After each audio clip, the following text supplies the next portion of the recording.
Good afternoon and welcome to the Columbus Metropolitan Club. My name is LaCory Meadows and I'm a member of CMC's Board of Trustees as well as the Director of OSU Extension here in Franklin County. It is so wonderful to see everyone today. Over the past several weeks, racism and systemic bias is being acknowledged as never before. In our long-standing tradition, CMC is developing forums that provide community space to explore these issues in our continuing series, Racism, Where Do We Go From Here? We have live streamed, thanks to our live stream partners, WOSU Public Media, the Columbus Dispatch, WBNS 10 TV, as well as PNC. We'd also like to thank those who have purchased virtual seats for today's forum. We are very grateful for the support and are able to continue live streaming services in large part because of you. So again, thank you so much for that. Welcome to today's forum entitled Young Black Women Speak. Complicated and complex, understanding and resolving the many facets of racism is an urgent task. People of all colors and backgrounds are engaged in demands for greater equity as well as greater justice. To begin understanding the challenges, listening to those whose daily lives are shadowed by racism is a reasonable place to start, and that's where we will begin today. What does life look like day to day for young African American women? We are pleased to welcome 3 exemplary young leaders for a glimpse. So please join me in welcoming student at the Columbus Academy, Olivia Pierre-Louise. Also a student at the Tennessee State University, which is my alma mater, so we were sharing our blue colors here. Janae Tallison. And our host, an Americorps Vista and Public Information Officer for the City of Columbus Department of Neighborhoods and My Brother's Keeper Village Program, Brooke Rayford. Brooke, the stage is yours. Thank you. Thank you. Welcome, everyone. I am so excited to be here, and I hope you all are comfortable and excited about the conversation. I'm fairly new to Columbus, so it's an honor to be here and welcomed by the community and sitting here next to these lovely ladies. But we're going to get right into the conversation and get started. So, ladies, we're in the midst of a pandemic. School has come to an end, and we're hit with yet another occurrence of police brutality. Just tell me, what's your temperature? How are you feeling right now?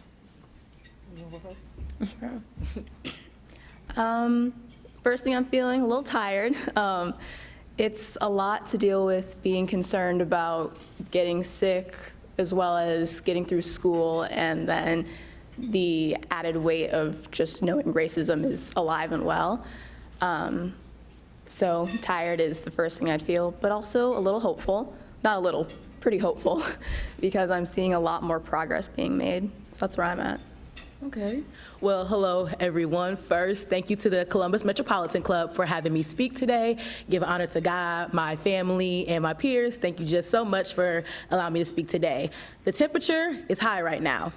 The temperature is high right now. We are in the midst of a pandemic. We're trying to be healthy. We're trying not to catch COVID-19. We're trying to raise some awareness and get some answers figured out with that first. And then on top of that, we have to worry about our skin color and the problems that sometimes can come with that.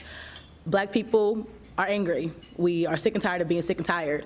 We want more, and we deserve more, and we need more. So the temperature is high, and we are asking for justice, and we want justice, and we demand it. Awesome. Well, to go along with the world crisis that we're going through right now, crime is on the rise in the city. I mean, it is a trend to see crime or violent crimes increase in the community. I mean, school's out, more social gatherings are happening, but this summer, we all know, we've never seen anything like this before, at least in my generation and yours. So another hot topic that's been discussed is defunding police. So I have to ask you, with recent crimes increasing with definitely young adults and youth, do you think that defunding police is a good idea? I wouldn't say we need to so much defund the police, but I think we need to hold the police more accountable for their actions. I believe that they shouldn't get as much funding as, so much as the armed forces, or or we could put our money into better places like education. There's no reason why the education budget gets cut every single year, teachers' paychecks get cut every single year, yet an officer or a system that has not serviced the community is supposed to protect and serve is getting thousands and thousands of tops of dollars. That's just ridiculous to me. And then I know you guys have probably seen the commercials where it's saying, if you have a robbery or if there's a rape, please leave a message and we will get back to you in 5 days. Like, we're not saying to fund the police so much to not protect us, because we do need protection. When there are crimes in our neighborhoods, we need that protection. But we need to allocate money towards stuff that's going to enhance the community, and that could also hopefully lower the crime rate in that as well. If we put more funding into education, we have more after-school programs. We can have more teachers being there for latchkey. There are just so many other ways that we can use the money, and we're not trying to say defund the police in the way of get rid of them because they're all bad, but we need to allocate money properly, and we also need to realize that if the money gets taken away from their budget, they probably will learn how to act right. Because if you take somebody's money from them, they'll probably say, oh, I don't want my paycheck getting cut. Maybe I won't kill as many kids today. Just a thought. I agree. I think there should be more money and more public services, but I also think that we don't have to defund the police. We should reimagine what they're doing in the first place. In all of this happening, I recently learned that the police are not obligated to protect you. You can call them and they can choose not to show up. They can show up and they can choose not to help, which defeats the purpose of policing in general. I think the police should be reimagined to have separate jobs, because you call the police for a myriad of reasons. Right. There's so many things that they have to do. So I think that their job should be split up within the police force, and it could be an umbrella term for all these public servants that can handle situations as they come along. You call the police for a bank robbery and you call them for a noise complaint. Have somebody who can de-escalate the situation, and that person's not the same person who's handling a hostile situation. So I don't think we need to defund the police. Well, kind of. But I think it's more important to reimagine and rebuild the police. Absolutely. Great points, ladies. Well, all Black lives matter. All lives lost to police brutality, Black man, Black woman. But I want to speak specifically today to Breonna Taylor, because we do have young ladies up here today. It almost felt as if her event wasn't highlighted heavy until the death of George Floyd. That's how I feel personally. I don't know how you all feel, but do you believe that minority female victims of police brutality are overshadowed? Yes. You go first. I do, absolutely. I think we focus a lot on the issue that Black men are in danger, which they absolutely are. But I think that overshadows the fact that Black women are also in danger. We have to try twice as hard to get our names shouted. During the protests, I went to a couple of the first ones, and it was all George Floyd, Ahmaud Arbery, but it wasn't until maybe 2 weeks later that they started shouting Breonna Taylor's name. Mm-hmm. So we get lost in the yelling a lot. Absolutely, and I think even just historically, women have not been heard. Even in the civil rights movement, we sat back and we let the men mainly fight, and we let them have their rights heard first and let their rights come first before our own. So historically, Black women have always put themselves last because we've always put the Black man first. And while, of course, the Black man has faced a lot, I think Black women also need to have a voice as well. I didn't even hear about the Breonna Taylor situation, like Olivia said, until 2 weeks after George Floyd.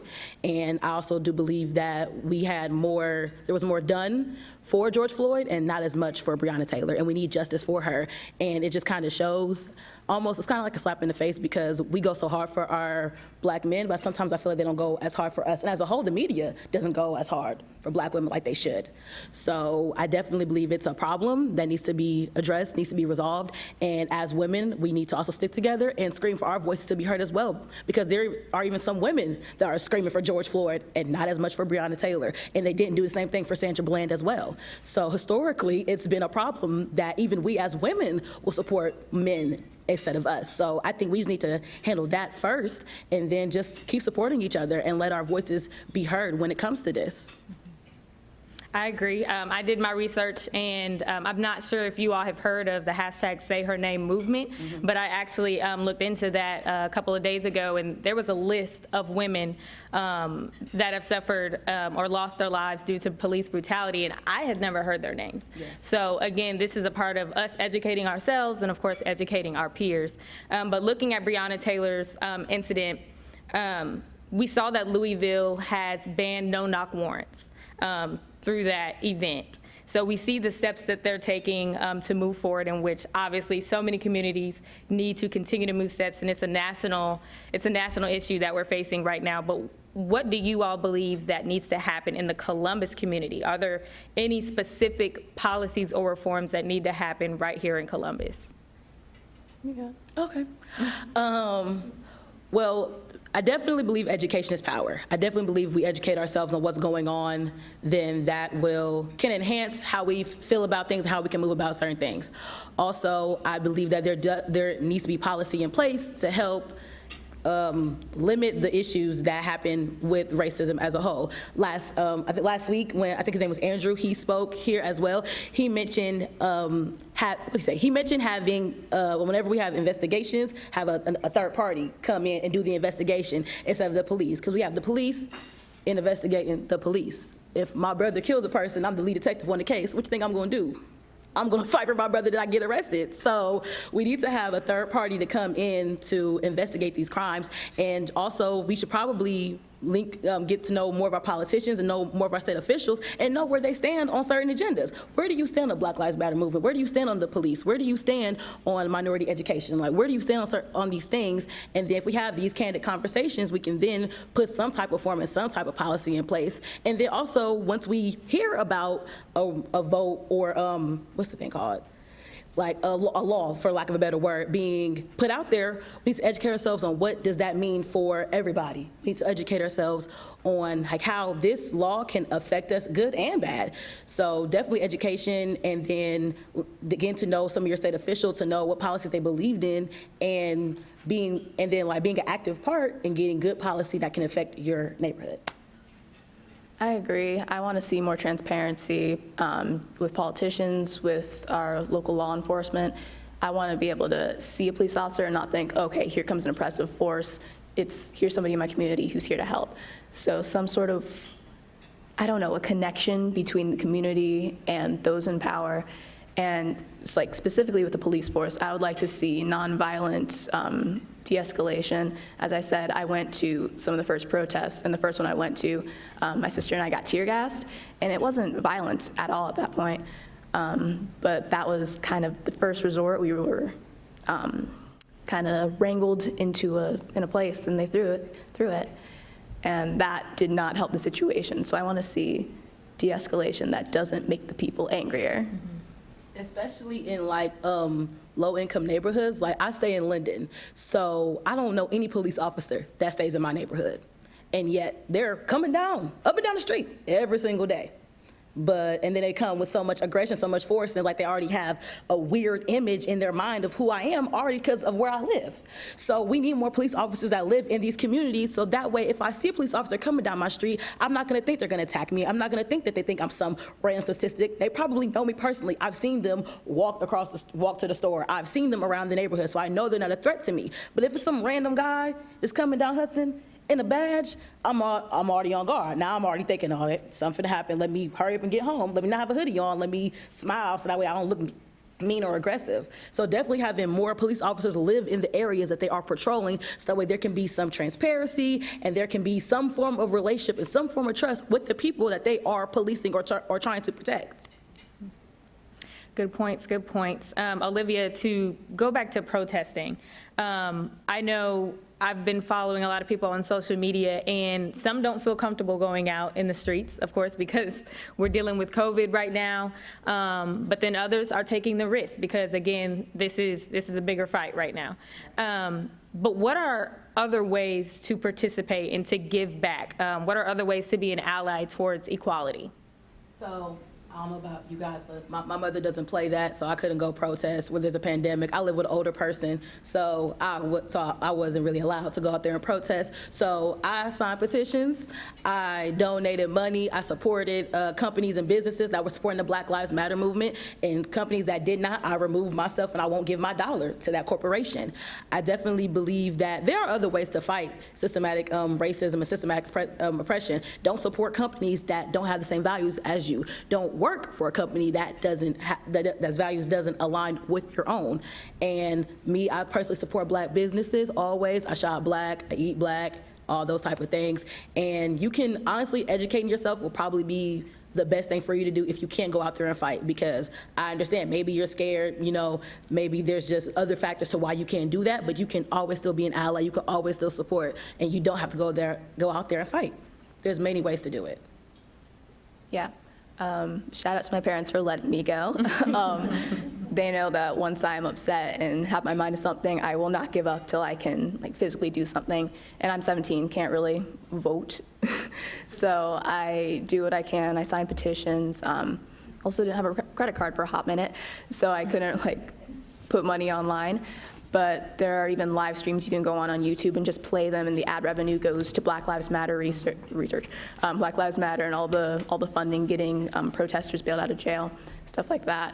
I make sure that there are learning resources available on my social media, and I let people know that if you click this link in my bio, you'll be connected to something else that can help. So just like Janae said, educating people, making sure it's available, and signing things. Okay, so Janae, I know you went to an HBCU. I'm also an HBCU grad and HBCU advocate. Yes, shout out to us. But I know your experiences right now are different, I feel like, to Olivia's, especially, you know, leaving school, coming back here and being hit with all the climate that's happening right now. I feel that, you know, when we go to HBCUs, we're pro-Black everything. You know, we come back, it's like, you know, woo woo, Right, power to the people, right. And I know, Olivia, you go to a majority white high school. So I guess my question is, has your environment or experiences affected your response to what's happening? I know, Olivia, like you may have Caucasian friends. And so has that maybe pushed you to do more to make sure that they see what you're doing? Or is it just, you know, I'm Black, so that's what I'm gonna do? And same question for you. I mean, of course, your community right now back at school is slightly different than Olivia's. So I don't think it's my Caucasian classmates that pushed me to go forward. I go to a K through 12 school. It's Columbus Academy. It's on my thing. But it's more seeing the younger kids that are also Black at the school, because I've gone there essentially my whole life, and I know what I would like to see changed. And once I said what I wanted to see changed, the school 100% was like, yeah, we're behind you now. We see the social climate, we recognize where we need to get better, so tell us what we need to do to get better. And I've been doing a lot of work with our ethics class, our history department, and wherever else. I honestly ask where we need improvement. It's been different in the sense that more classmates are being vocal about their opinions, whether or not I agree with them, but I don't think they really affect me all that much anymore. I don't have time to focus on that. So personally, for me, I would say I definitely feel supported by my classmates and my university. Shout out to Tennessee State University, the illustrious. I definitely feel supported because I think we all have an understanding that we are under attack. And it kind of strengthened the reason why I chose to go to a historical Black college and university, to be supported by people that look like me, to be an environment that knows that once I go out into this world, that I won't get that same love and support. So that I'm just very grateful for that. And students at my college, we're very angry. A lot of students at my college, we have been out there protesting, signing petitions, having live streams, webinars. I know Zoom has had Tennessee State written all over it because we didn't have so many Zoom meetings about the situation. My organization, the National Association of Colored Women's Clubs Incorporated, definitely has been on the forefront of making sure that we are heard and that this needs to be resolved. So I definitely feel supported. I definitely feel like we are all in the understanding that we are under attack and that we need to fight this injustice. And I definitely think that when we go back to school, we'll probably have a protest, because that's what Tennessee State University is good for a protest. And then back in the day, we also participated in sit-ins. Fisk did, but the Nashville community participated in that as a whole. And I definitely feel like Nashville as a whole is definitely understanding what's going on, and they're supporting the university as well. So my experience is different simply because we all agree on this, but I think we all know that a change needs to happen, and that something's going to happen one way or another. Okay. So in order for our nation to be progressive, we have to educate not only ourselves, but those that may be blind to systemic racism. In some ways, through our own experiences. And again, you all have different experiences. So share some of those personal situations where you may have dealt with discrimination, racial discrimination. Okay, so I remember one day, me and my brother, we were out doing something. We were out doing something, and we went into a store that had washing machines, dryers, microwaves, like an appliance store pretty much. We were trying to kill time before we had an appointment. So we went in there, we were just walking around, and of course they asked us, oh, hey, do you guys need anything? Something you're looking for? We're like, no, we're just kind of looking around, but if we need anything, we'll let you know. So they're like, okay, fine. So they sit in their corner over there in the corner doing whatever, and we're just looking around at the washing machines, dryers, and refrigerators. And then they came up to us again, probably like 5 minutes later. Hey, so do you need anything? Are you, do you need any help? No, sir, I'm good. Thank you so much for asking me. I'm fine, thank you. Another like 5-7 minutes later, it came up again. You fine? Do you need anything? I'm great, sir. Thank you. I'm fine. 5 minutes later, they came again asking, are you good? Do you need anything? Is there anything I can help you look for? Sir, no, I don't need anything. I'm fine. If I need anything, I will let you know. Then they left me alone. I'm like, it's me and my brother. I'm 20, he's 19. We ain't doing nothing, but we are waiting for our appointment to start, so we're here trying to kill time. Why are you coming to me asking me, do I need help? I told you, well, no the first time, no the second time, no the third time. Now I have to get aggressive with you for you to understand that I don't need your help. So that happened like a month ago. I didn't even tell my mom about it because I didn't care that much, and I refused to let that ruin my day because I refused. I wouldn't let that happen. So that experience made me very angry because it's 2 people in the store, it's 4 of y'all, so you can see what we're doing. What do you think I'm gonna do? I'm gonna carry a big refrigerator out the store, take it in my car, and drive off. You think that's what I'm gonna do? So that was very irritating as a whole. I didn't like that at all. I chose not to speak on it, and I didn't say anything because I guess you don't realize that. I didn't really realize I've never had any racial issues with anybody until that day, and I was like, wow, I'm really black, I'm really a woman, and you really thought I was gonna take a whole refrigerator out your store for what? What was the purpose of that? That sounds frustrating. It was. Now I'm not going there no more. If I need a refrigerator, I ain't going there. I'm going to Target. Fair point. Mine's weird, but I'm sure it's an experience that a lot of girls go through. I go to predominantly white school, and my freshman year, I was getting close with a white classmate, and a lot of people would start coming up to me and saying, you guys would have the cutest mixed babies, which is a weird thing to say to a 14-year-old. Yeah. And I didn't get it at first. It's like, why is that even on the forefront of your mind? And then I would look through my Instagram and see oh, this is just a thing people say, especially to young black girls. Oh, you got the cutest mixed babies, the cutest thing. And that's something that makes me uncomfortable, and that happened too much. So you all have never addressed any of these issues that have happened directly, or you've just kind of, like you said, you just let it go, you just brushed it off? I brushed it off because I don't even know why I brushed it off. I feel like a piece of me really would have wished I let them have it, but at the same time, it's like, what would I have done? I would have perpetuated the stereotype that I'm an angry black woman, that I probably am a threat, that I don't know. Sometimes it's easier just to let it go, but I feel like now that where I am right now, you wouldn't have done that to me if I was a white woman or a white man. You just wouldn't have said that to me. If I was out somewhere, you wouldn't have addressed me. You wouldn't have came up to me. So a piece of me wish I would have stood up for myself, but I chose not to do it because I have my brother with me, and we both can't be upset. We both can't be up here. Somebody kind of has to be the mediator. So I just chose to be the older sister and be the bigger person, just let it go. But a piece of me wish that I would have said something. And I think that happens to a lot of people, a lot of African Americans. Sometimes we have jobs and we're the only black person. We're the only black person that's the director of something, and we don't want to ruin that. So we're just going to play it cool. We're going to keep it quiet because we're trying to play the game. We're just trying to do what we got to do until we get to where we need to go. But at some point in time, enough has to be enough. You have to be able to stand up for yourself and your people no matter what's going to happen. you gotta stand up for yourself, because nobody else will. Who gonna fight for us? Who gonna fight for you but you?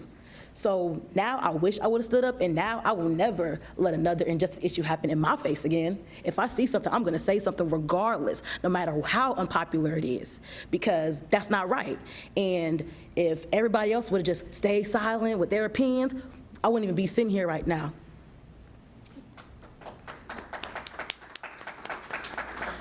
So speaking on stereotypes, that was actually my next question. I know last month when we spoke with the young men, or when the young men were up here, a lot of the questions surrounded around how Black men were depicted in the media and in the community and by individuals. But there are stereotypes for Black women, like the angry Black woman. What are some other stereotypes that Black women may have to deal with, and how can we address them to eliminate them? How much time you have? A lot of time, go ahead. So, stereotypes, oof. My least favorite stereotype, not least favorite, but the one that irks me to a high power, is the belief that Black women are these like strong, silent, emotionless pillars in their community who can take beating after beating and then stand behind the same thing over and over again, because that's just what they do. That is such a damaging narrative, because that depicts Black women as people who don't have emotions, who can take anything you throw at them.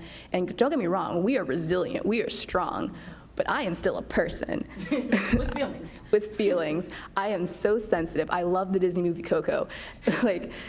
And stuff like that you don't see. You can see this is a lawyer and she's so strong, she's so intelligent, and nothing ever gets to her. But we're people, we cry. And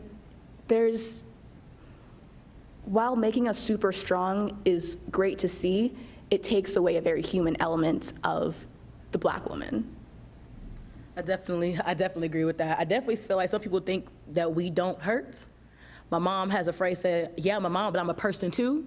And my identity doesn't change just because I have a certain role, if that makes sense. So just to piggyback off of that, like they think that a lot of people just think, well, you can take anything that can be thrown at us. And I am really sensitive, despite the very confident person I am very sensitive. So you can't just say anything to me. Like I may not let you know that I'm crying. I'll probably let you have it first, but then I'm gonna go home and be really upset that you said that to me, because I still have feelings. I'm still a person too.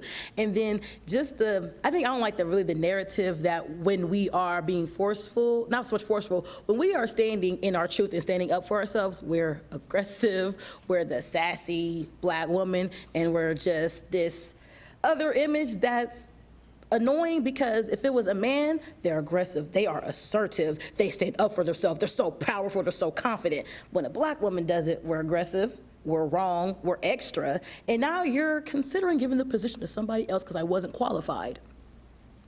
That just doesn't make any sense to me. So I think those stereotypes kind of just bother me a lot. And I think just the idea that we as African Americans, especially Black women, have to work 4 times, I say 2 times, 4 times as harder than our counterparts just to get the same thing, the same pay, the same position, literally just to be equal. We're working 4 times as hard when our other counterparts are just being regular, being themselves, and they're up here. There's no balance, which is annoying.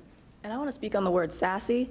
I heard that so much growing up. So much. You're so sassy. You're so sassy. I would like educators to stop using the word sassy when describing young Black girls, because it's a lot of the time it's not sass. It's just saying what they're thinking. It might be setting a boundary. It's like, oh, you're sassy. If I say don't touch my hair, oh, the sass, look at you. It's not sass. It's me saying what I'm thinking. And sass is not a compliment. It's not something to be revered for. It's disrespect. Don't call me sassy. Right. I don't like that word. All right, well, we will be moving to questions from the audience, so I hope you all have some things brewing in your mind that you want to ask these 2 ladies, and we'll also be getting some questions from those that are live streaming. So again, just get those in your head, and we will come back to those in just a few minutes. But again, the main question here today is, where do we go from here dealing with racism? We're going through a lot right now. We got 2 pandemics that we're dealing with. That's really all that's in the news every day when you turn on your TV. So if each of you can just kind of wrap up in your best way, where we go from here, what are your steps? What are your suggestions to those in the audience, to your friends at school, and to your community? What are the next steps moving forward? I would say the next step for us, we gotta keep fighting. We gotta keep pushing. Injustice and problems are no issue to Black people. They are no issue to the African-American race. We have been faced with adversity since 1619. This is nothing new. It's just been reformed and rebirthed into something else. And while it is hard, we have no choice but to be resilient. We have no choice but to lean on the power of God or whatever higher power you have for yourself. You have to remain educated, steadfast, and we just gotta make it happen for ourselves. If you can't fight, write a petition, donate money. There are so many other ways to be an ally in this pandemic and this issue. And it's just a matter of us fighting, us pushing forward. It's hard, but you have to realize that one day enough's gonna be enough. I think hopefully this will be the generation to end it all for once. It started with our grandparents, started with our parents. Now it's up to us to end the cycle. It has to end. Amen. My next steps are within my community, at school, but next steps for other people, educate yourselves. Take the time to go online, Google is free, and just find resources to educate yourself and other people, especially if you're someone who teaches Black children, if you're not even just Black children, if you teach, if you're a counselor, if you interact with other people, take time to educate yourself, figure out what your biases are, figure out how that affects you and other people so you can be aware of it, and then keep fighting. Because nothing will happen if you believe this is just a trend. It's not a trend. It's not a trend, it's our lives. Yeah, Blackout Tuesday was not enough. Keep moving forward, keep fighting. Those are my next steps. And joining organizations that align with views as your own. Yes. Like I'm part of the National Association of Colored Women's Clubs Incorporated. As you can tell, that just sounds like something Black, right? So definitely joining organizations that align with your values and that believe what you believe and that will fight your fight, because we're all one. That's important as well too. Mm-hmm. Awesome. Well, I'm just going to add a little tidbit, my personal opinion. I have been speaking with my white friends about their personal experiences, because while we can read books, we can Google things, we also have to hear personal experiences, and we can't be afraid to be uncomfortable. I have white friends that are afraid to come to me and ask questions about what's happening because they think that they're gonna offend me. But if I'm not open to hearing the questions that they have to help make them a better person, we're never gonna get anywhere. So I'm talking to my Black sisters and my Black brothers. We have to be comfortable with being uncomfortable with having those conversations with our white peers. Okay. So again, we can fight the power all day, but we have to fight the power with everybody, equality. So that's just my opinion. But it is CMC's tradition to take audience questions. Jane Scott, CMC's president, is curating questions from the live stream audience. If you are here in the audience, you can line up over there and get your questions ready. And I'll give it over to you, Jane. Wonderful, thank you. Good job, ladies. Thank you. I have several questions, some of which you've already addressed, so I may tweak them just a little bit, so I apologize to the folks who asked them. Cheryl Catledge from Copycat, you've already expressed, are you familiar with the New York Times 1619 project? And maybe you could share with the audience what that is, just in case somebody isn't familiar with it. And then the rest of her question is, do you see application in your, do you see this as application in your anti-racism efforts? So what is it, and how does it apply to right now? I'm trying to think. Oh, because we learned about the 1619 project in my freshman year of college. I really wish I want to pay attention to class now. From what I remember, the 1619 project was basically, what was I trying to figure out? I forgot, I'm not even gonna speak on that. But it definitely aligns, I can talk about the anti-racism efforts, because definitely in college, you're kind of, I wouldn't say you're coddled, but at HBCU, you are mainly supported by your peers with everything. And I remember we had to read different documents on how our white counterparts felt about African Americans back in those days. So how we were seen as barbaric, and how they did use different tactics to try to control us. So I would say reading those documents have helped me realize the psychology that goes behind slavery and the psychology that goes behind racism, and it's made me aware of kind of what not to do, what not to say, and what tricks not to kind of fall for when it comes to dealing with racism and dealing with systematic oppression as a whole. I'm not familiar with the 1619 project, so the class now, because I won't comment on it. Hello, my name is Renee Delane, and my business is Women Who Dare, and you all do. You've answered a lot of questions already. My question was going to be how can white women do more to support our sisters, to elevate your messages, and to support you? But I think you've answered that. If you want to add more to it, you can. But what do you wish as a child, just starting off school, you would have gotten from your teacher or teachers that made you feel like, I see you? Ooh. Representation. My parents did a great job in providing me with books where I saw myself growing up, especially because I still go to a PWI, and those weren't very available when I was growing up. So books that show children of color, those warm my heart to see today. We had swimming unit, some assistance to the little black girl whose hair is puffed up because she went in the water. And just for women in general, believing each other, that's a big thing. It's a thing in the medical community, but in life in general as well, that people don't believe black women when they say something because we're over dramatic or we're over exaggerating. And I think one of the biggest things that supports me with my white friends in general is when they believe what I'm telling them. Yeah. I'm going to answer this in two parts. I think, first, white people should understand their power. I think that white people really don't have these types of issues with racism. You can probably walk down the street and you don't think twice about anybody stopping you. You don't have to worry about if you don't smile, will you look aggressive?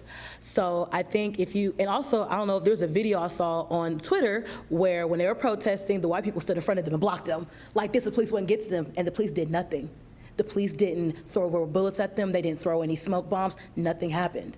So I think if we had more white people that stood up and said this is wrong, or just being like a block for that, we wouldn't have these issues whatsoever because they're not gonna hurt their own.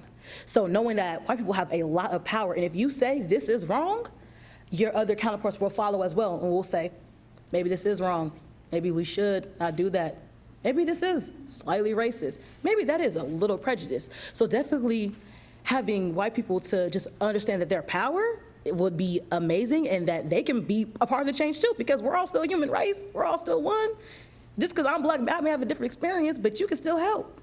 So I would say that would be one thing that white people could do just to help what's going on, and then having stuff like this, having open, candid conversations and listening to our stories and not trying to discredit it, but maybe saying, well, that's not my experience, or maybe if you did this, no, it ain't maybe if I did this, maybe if you would listen and understand. And if you see historically that this is a pattern, there's no need to justify what's going on, because you're justifying racism, you're justifying what's going on, and that's not, we don't need justification, we need action, we need protection. Second part, for what would children need, I would definitely say it starts at home. Like my parents, they only bought me black Barbie dolls. I watched black movies. I had black books about black doctors and lawyers and everything. So everything in my house was pretty black. So I was very confident in myself from a young age. I also grew up in a very educated household. My dad has a doctorate degree. My mom has a master's in MBA. So I come from a very educated household. So education is on the forefront. It's on the top. And luckily, I had a nice amount of black teachers who saw a lot of potential in me, who praised me, and who definitely poured into me. But a lot of students don't get that, especially if you're not the token black student. I spoke like this, and I was so smart, so I got paid attention to. I got opportunities, but the black girl that can't really read too good, they ain't that good, that's not that good at math. The black boy who acts out in class, who's a class clown, they don't get that same attention. And we write them off as bad children. Well, maybe something's going on in their home life. Maybe this is the only way they get attention. Maybe their mom doesn't pay attention to them at all. Their parents are probably on drugs.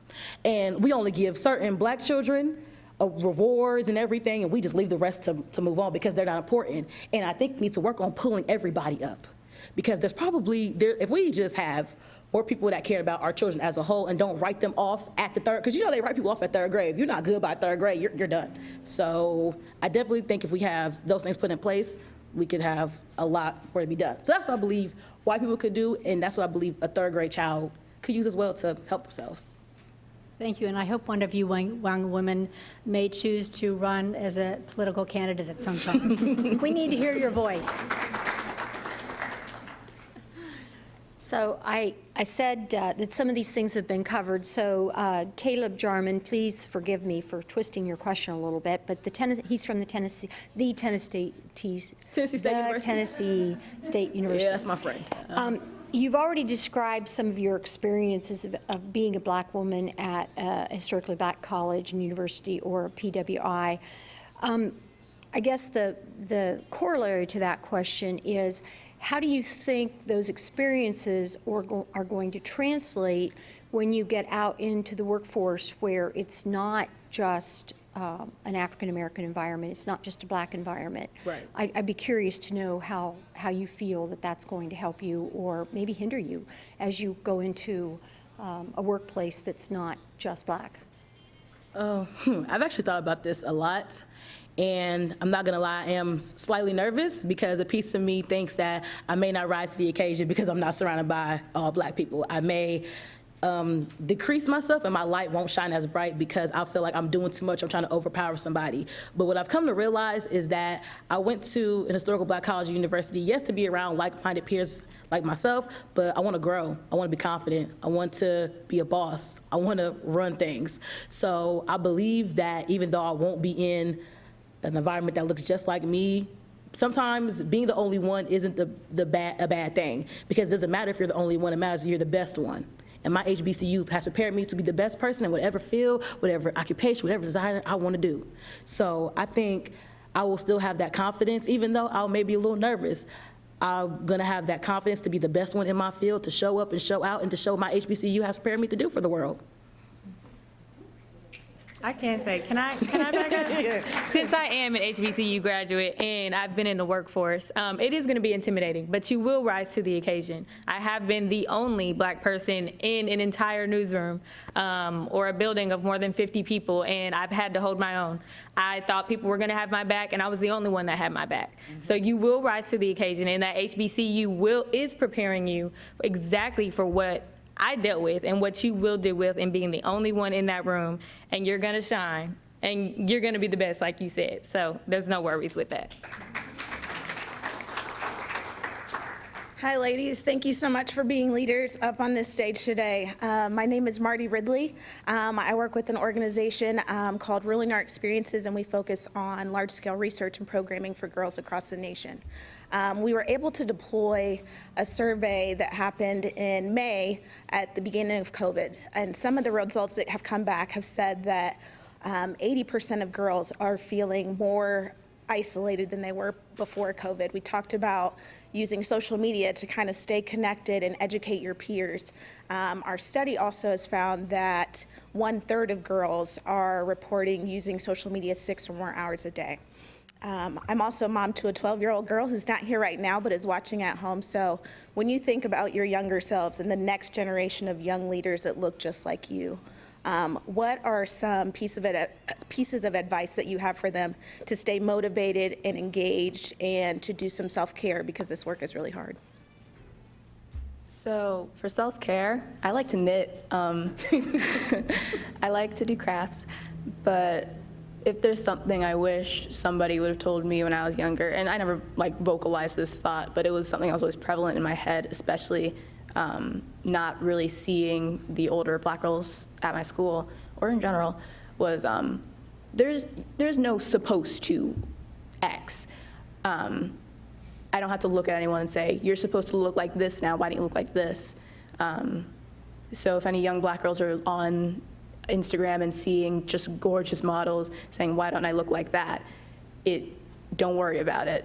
You look the way you're supposed to look at your point in time. Mm-hmm.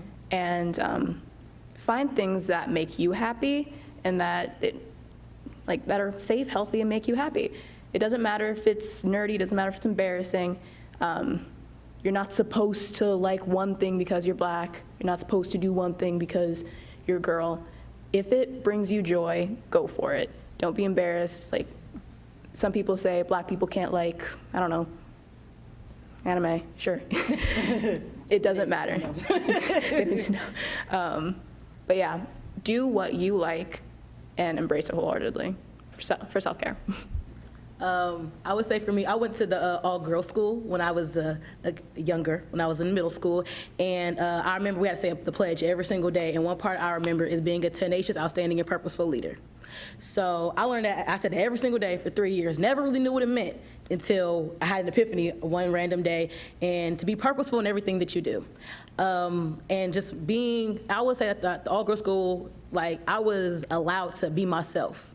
I was allowed to be the smart black girl, because we're all smart black girls. We're all very much alike. I loved to read when I was a kid. I was one of the people who loved to read. There's girls who loved to build robots. We had a STEM club. So being around like-minded individuals, I would definitely highly recommend that, because that's gonna show you who you are, because I can tell you your future by your 5 closest friends. If your 5 closest friends is doing well and they're doing just amazing for themselves, you will more than likely follow suit, because that's who you're around. So definitely, like she said, find something you like to do. I love to watch TV. I can watch TV all day. It's amazing. I love it. So I watch TV all day, and I do reviews on television, because that's what brings me happiness. I don't really read as much, but I would like to read. Reading a book is fun to you. Read a book. There are just so many things that you can do to kind of just be in tune with yourself. I definitely think that's great. And then just putting yourself first. I think the younger me wish I would just put myself first and would just did whatever I want to do, because I was so scared what everybody had to say about me, and this isn't popular, and most black girls aren't smart, and I'm the only one. No, that's not the case. Just be yourself. Be you and do you, and don't let anybody else stop you. Thank you guys for being here today. My name is Chris Sewell. I am the program manager for My Brother's Keeper, City of Columbus Apartment Neighborhoods.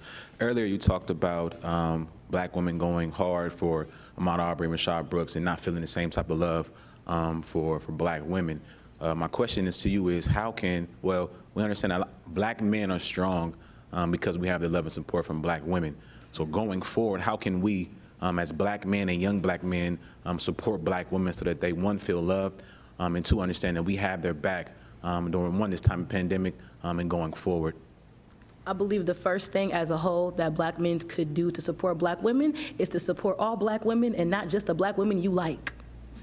So don't support your mama because she your mama, or your sisters, or your best friend. Support all black women, period, as a whole. Be an advocate for all black women, not just the ones that you find attractive. Don't just support Beyonce and Halle Berry and Viola Davis. Support everybody.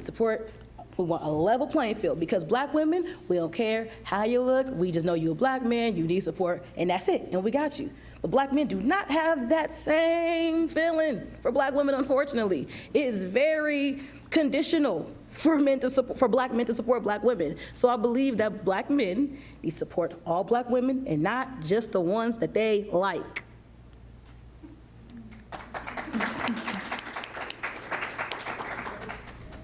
I would like to see black men using their platforms. A lot of black men, a lot of famous athletes are black men.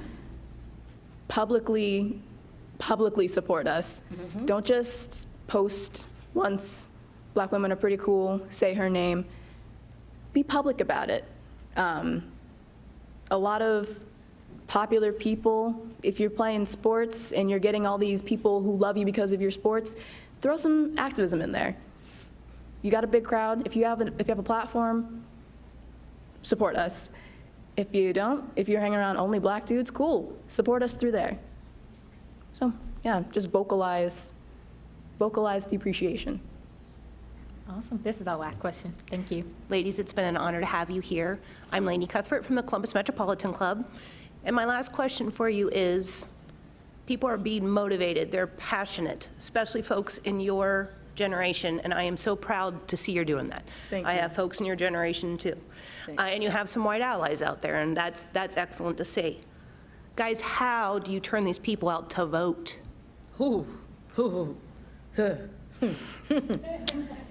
First, First of all, before I even start that, please vote. If you are 18 and above, there's no reason you shouldn't vote. On your 18th birthday, you need to go to wherever you gotta go to get registered to vote. You need to go register to vote. My mom got me registered to vote the day I turned 18. Here's your gift. Here's a voter registration form. Fill this out for me, please.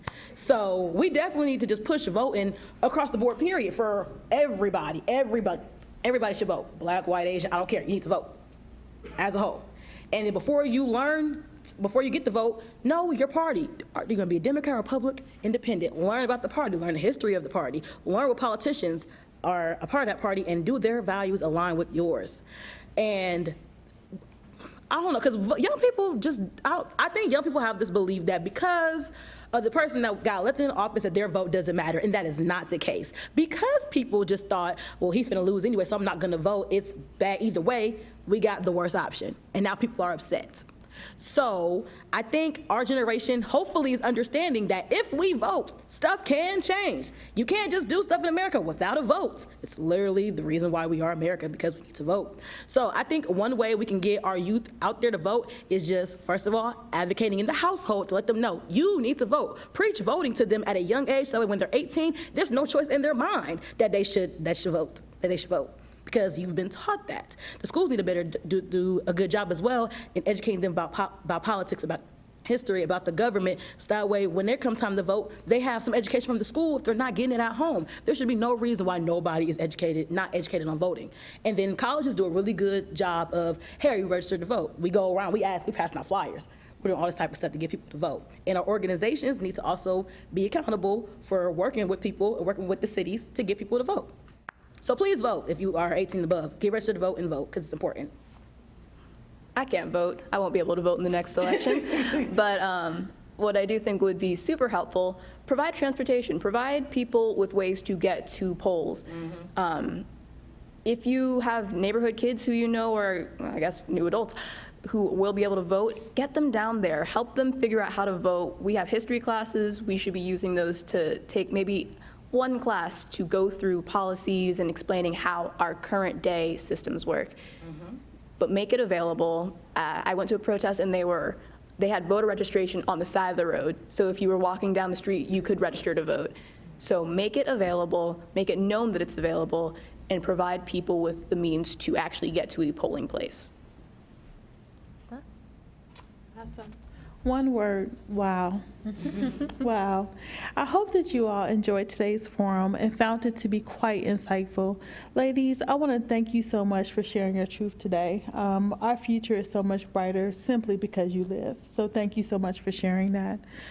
We hope that you tune in next Wednesday at noon online or in person here at the Boathouse as we continue our series, Racism, Where Do We Go From Here? Next week, we will explore the bias hidden within you.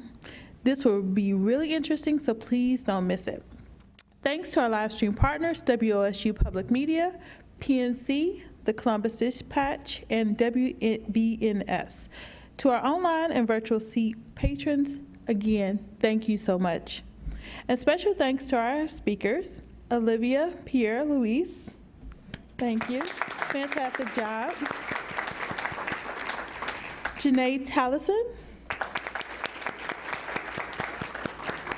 and Brooke Rayford. We hope to see you again soon, and until then, please stay well and be safe. Have a good afternoon.